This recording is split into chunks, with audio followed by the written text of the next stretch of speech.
episode of the iGamingGoldrush. I'm Garrett Groff, Head of Account Services at Reach Creator, and tonight I'm joined by Steve Brownlee as usual. He's the Director at Reach Creator, and we have a special guest, Russ Yershon. Say hello, guys. Hey. Yeah. So it's a pleasure to have you on, Russ. I just wanted to say a quick, thanks for taking the time, and I think it'll be a great episode. Likewise. Thank you, Garrett. Yeah. So everyone else, if you haven't already joined the Facebook group, the LinkedIn group, you can just search the iGaming Gold Rush to find the group on Facebook. It is private, so you have to request to be added to it. But the LinkedIn group, just search for iGaming Gold Rush and you'll find it and click join. So Mr. Yershon, how are you doing? Tell us a little more about yourself and what you're up to. Brilliant. Thanks, Garrett. Yeah, I'm well, thank you.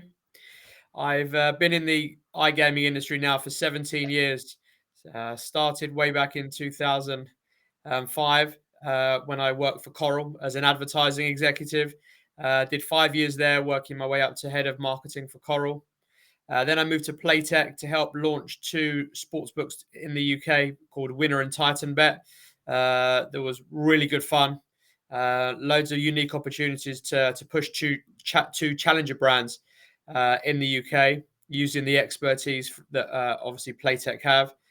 Then, so for the last 7 years, I've set up my own sportsbook marketing business where we offer a number of services, and our products and services have delivered really well for challenger brands, and they've evolved over the time. And obviously we met in Malta, where obviously today we're really keen to tell you about the service that we offer to drive significant backlinks to iGaming industry brands. Yeah, sure. If you want to just get started on that, we can start with that, and would love to hear what you're up to. Brilliant. So for probably the whole of my career, I've worked with brand ambassadors. Way back when I joined at Coral, we had Jeff Stelling, who's an icon as a top broadcaster in the UK. He was a brand ambassador for Coral. I managed him, and then over the years, I've managed, and then more recently, been able to broker partnerships for top football and sporting legends to be brand ambassadors regionally around the world. So whether it's UK, Europe, Asia, Africa, or more recently in the US, the use of talent to grow awareness, integrity is absolutely massive. And when obviously you've got a soccer legend representing your brand, there's previews and tips and opinions that are really useful tools, not only for acquisition, but for retention and reactivation. And in the new world that we're living in social media, the quality of the content that the ambassador can give for the brand is absolutely massive. And what we're doing now with the talent that we've got in our roster is we are working with brands to grow their SEO via a unique service of backlinks that we can deliver. The main service here is when we work with the brands, we can procure talent for the brands or betting affiliates to interview. We'll then do a massive outreach in the territory and get significant backlinks, which work really well in the SEO ranking to really drive their following. Cool. Right on. Can you give an example, or is that too? I don't know if you have to keep your customer stuff confidential, or if you can share any examples with the audience. Or yeah, absolutely. We've been working with Betway for the last 6 months on procuring talent for one-off interviews where the outreach is done by Betway themselves from their obviously outstanding resources internally, but we procure them the talent and we work with them on delivering the interview. And then not only do they do the outreach, but the interview they have with the talent, they promote that internally and socially. So there are massive ways that rather than do big brand ambassador deals, you can do one-off tactical campaigns that can work really, really well. So again, we did some stuff with Betway during the World Cup.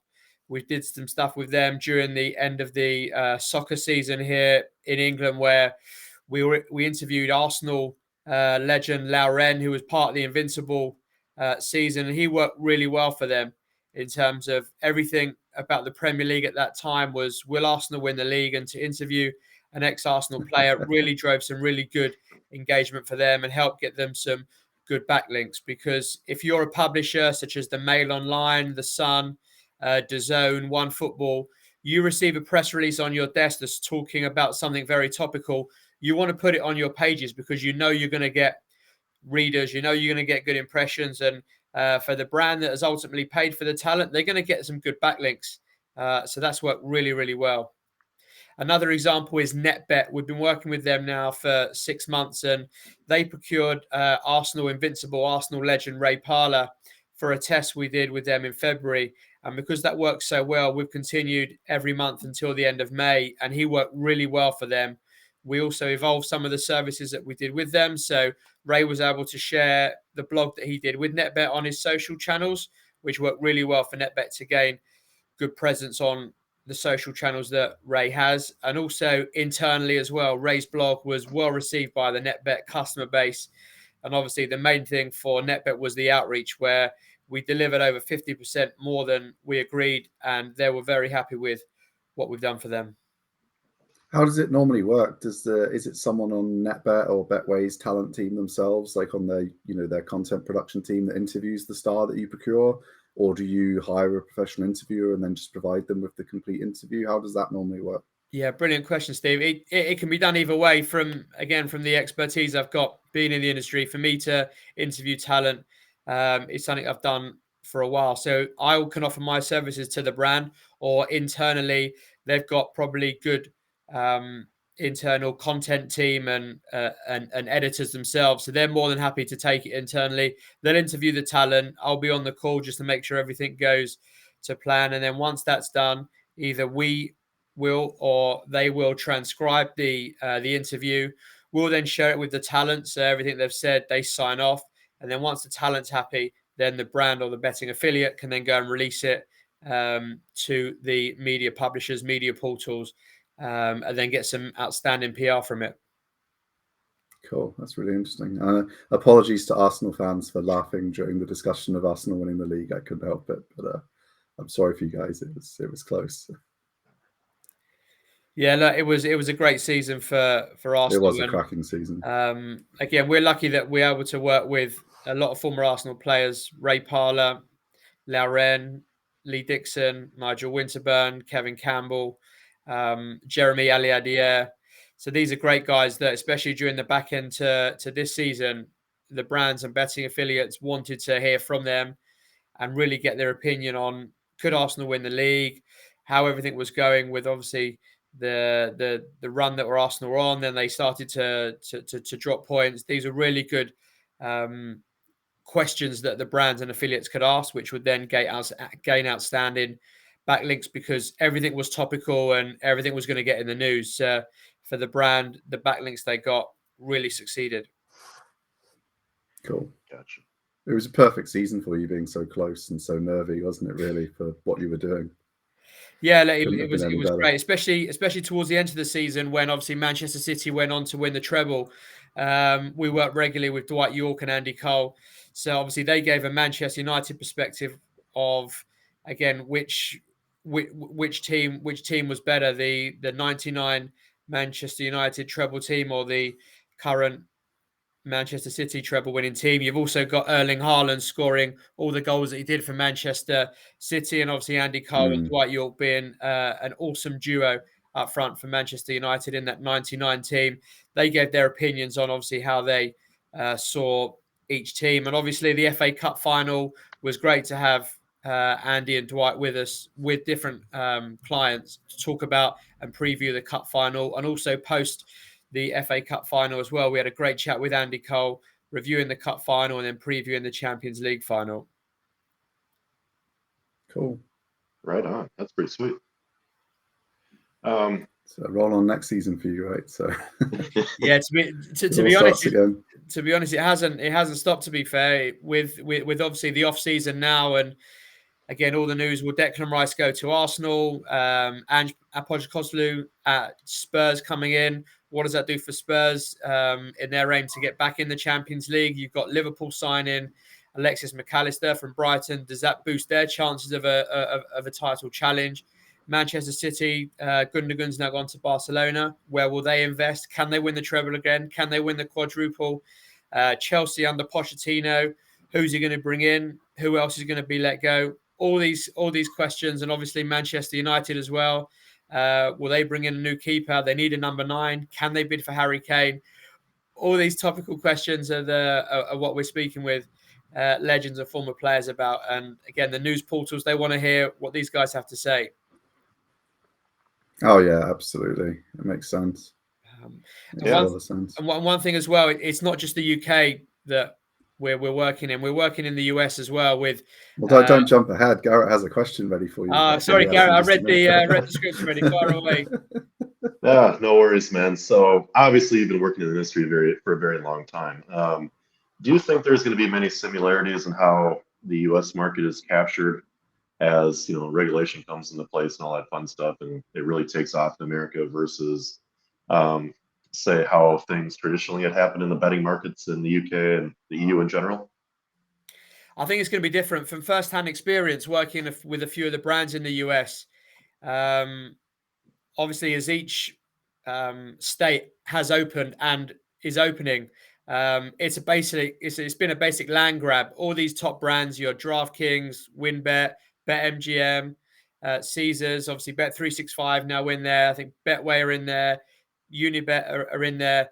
All the professional teams, the NFL teams, the NBA teams, all the brands, as soon as the estate is open, they'll land grab. They'll try and be the official partner of whichever property they can get their hands on. But not only do you need to pay the fee as a brand to get into the state to operate, you then are going to have to pay millions of pounds to partner with a franchise and be the official betting partner. Plus, if you want to go down the ambassador route and get a Shaquille O'Neal that WinBet have got, Sure. it becomes very, very expensive. And again, with the US just opening, again, turnover's not there yet. It's not in the hundreds of millions and billions. So you're spending a hell of a lot, and you need to kind of look at the ROI and when that's going to hit, whether it's in 2025, 2026, 2027. If you can wait that long, then you can continue to invest. But again, at some point, you need to slow down some of the spending. And again, you've seen some of the big boys spend on these franchises early doors a few years ago, then slowly pull back. So I think it's a lot of jostling as to how far do you go, or do you just get the basics right? You get every state open, you get a good product, and then obviously you let the product do the talking, and the customers will come. Sure, makes sense. You know, do you think there are some major do's and don'ts when it comes to working with an ambassador or an influencer in iGaming? And are there some major ways people kind of tend to mess up the way they leverage an ambassador or something like that you've seen? Yeah, 100%. Number one, due diligence. You must do your due diligence on the ambassador that you're looking to target. Secondly, you must also, before you engage with the proposal, with the talent or the representative, have a plan as to what you want to do with the ambassador. Because if you agree a 1-year ambassador deal and you get it done too quick, you've launched the partnership and you haven't even activated and done content and done your photography, done your videography, have a social plan. So preparation, I always say preparation is key. And also knowing how much you're going to spend on the ambassador with regards to obviously what ROI they can bring you with their social channels. Doing the due diligence, as I said, it is massive. You need to know their background. Do they have any negative stories throughout their career? Are they a winner? You ideally want to procure a talent that is a winner or play to a high standard within their career, whether it's in the States, in the NFL or the MLS or the NBA, here over in Europe, whether they played high level soccer for most of their career. It's really important that they have played at that level. And they also relate to your brand as well. If you're a challenger brand, you want to get maybe a player that was a hard-working player, but still obviously had success on the pitch. And again, if you're a top-tier operator, you want to work with someone that's won the NBA. You want to work with someone that's won an NBA or won a Super Bowl or won the Premier League or won a Champions League, won a World Cup. Yes, they're going to be more expensive, but if you're a top-tier brand, you can afford them. Right. Yeah. And again, socially, it's absolutely key to make sure that you use their social channels as a way to grow your brand.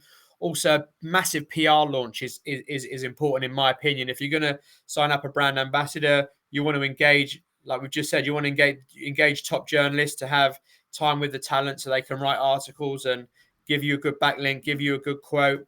And again, sometimes you want to engage with a big media publisher such as DAZN, OneFootball, 90 Minutes, Odds Bible, Lads Bible. Do some syndicated content with them, whereas they have access to the talent. They put it on their platform, and you've literally got 1 million views just like that by doing a co-branded piece of work. So again, preparation is key. And again, knowing how much you want to spend, and also the rights is massively important as well. Oh, sure. Yeah. Mm. Yeah, I guess having the Yeah, that rights makes and a all lot that, of I wouldn't sense. even think of that. Yeah. Yeah, I said you've seen a lot of brands come into the market and go for a brand ambassador and not know how to do it. Again, I said we've been working with ambassadors for so many years. Me when I was at Coral and Playtech, and now obviously delivering them, brokering and activating them as well. It's massively important you have a full plan about what you want to do, how Yeah. you want to do it. Because once you get up and running, if you're not ahead of the game, the time can run out.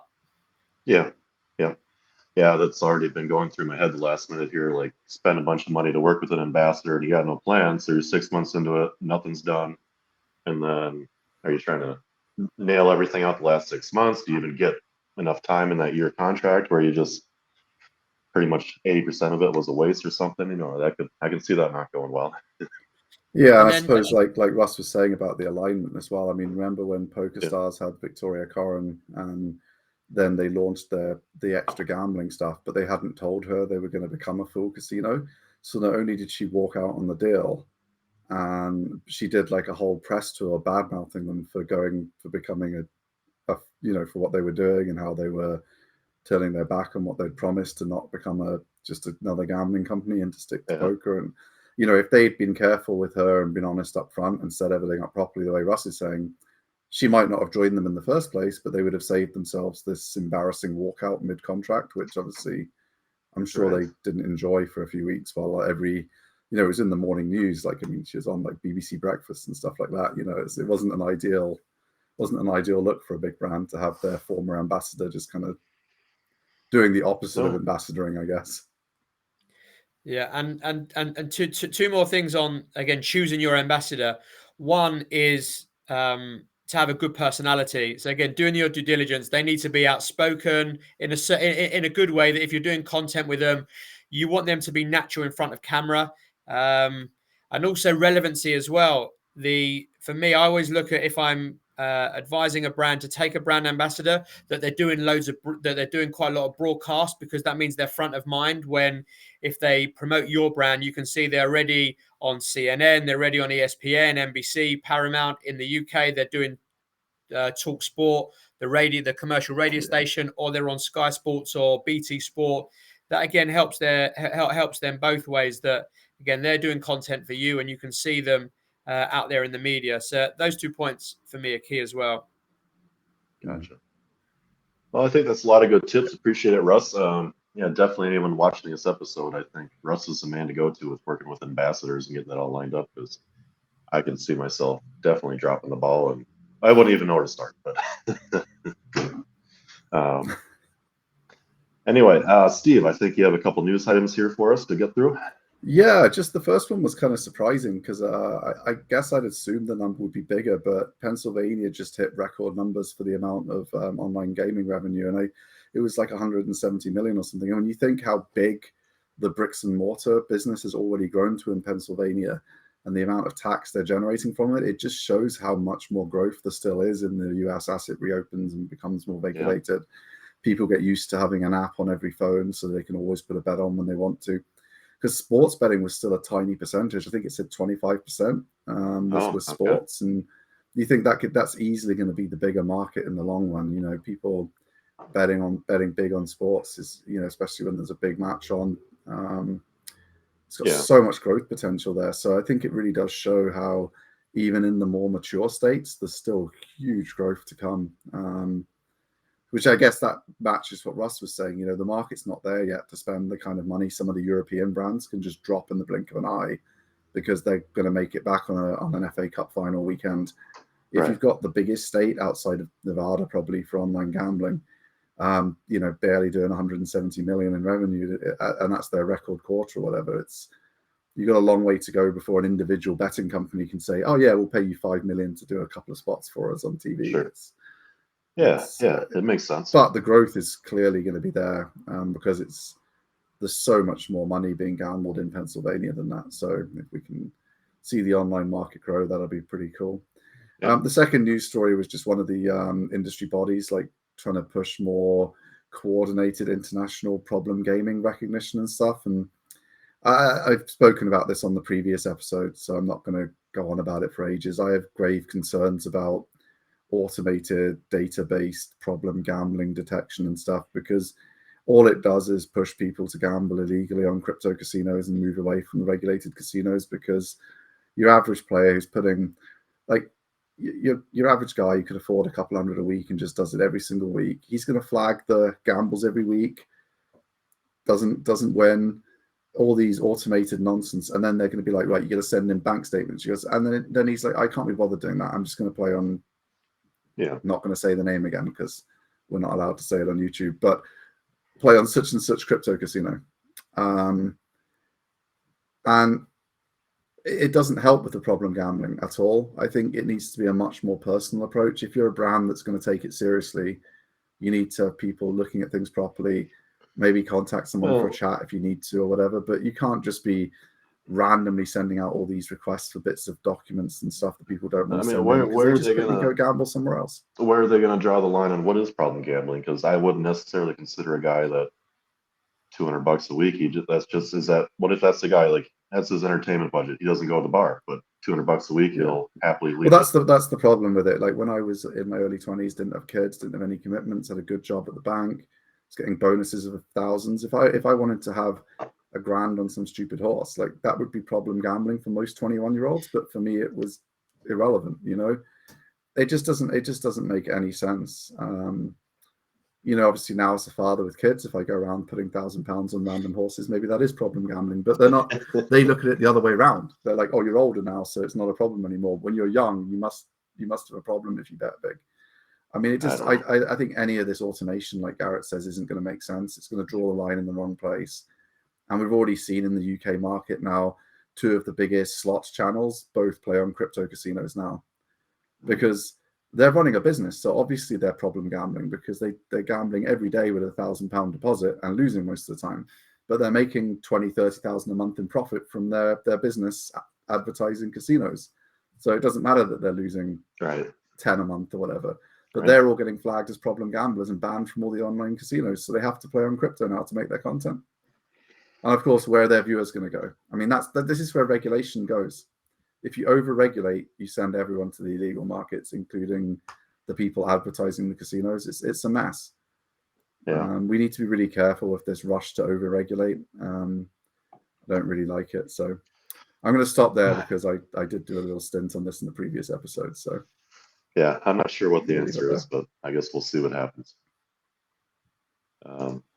Outside of that, this is a fun episode. It's actually kind of a fresh thing to discuss with Russ, because I never would have thought of that connection, the connection between doing those interviews and gaining links and stuff like that. That's for this type of industry, I think that's a great idea. And I think everyone watching the episode, if this is something they're looking to get into, if Russ is, aligns with what. Yeah, how do they get in touch, Russ? How do they reach you if they want to talk more? Sure. In terms of the contact details, my email is russell@connectingbrands.co.uk. Skype is russ.yershon. And there's probably the best 2 means to connect with us. Our website is connectingbrands.co.uk. So you can see some of the other work that we do in partnership activation, as well as ambassadors. And it'll be awesome to receive a brief, tell you more about how we can deliver just some outstanding backlinks for you, whether it's an affiliate or a brand, globally. Awesome. Lovely. Right on. Well, guys, I think we'll wrap her up then. It's been a good episode and just about hit that 25-minute mark. Thanks again for coming on, Russ. It was a pleasure having you, and take it easy. Yeah, thanks for joining us. Brilliant. Garrett, Are you Steve, going? thank you so much. Great Yeah, to be are you here. going to Amsterdam next in a couple weeks here? Yes, we'll definitely be in Amsterdam for that conference. Really Okay, enjoy that one. we will try to meet up with you. I'm flying over, and we should meet up. So 100%. Let's do it. See you over there, Russ. all right. Thanks, Steve. All right, thanks, guys. Have a great evening. Have a good And couple you, of weeks take in the care. meantime. Ciao. Goodbye.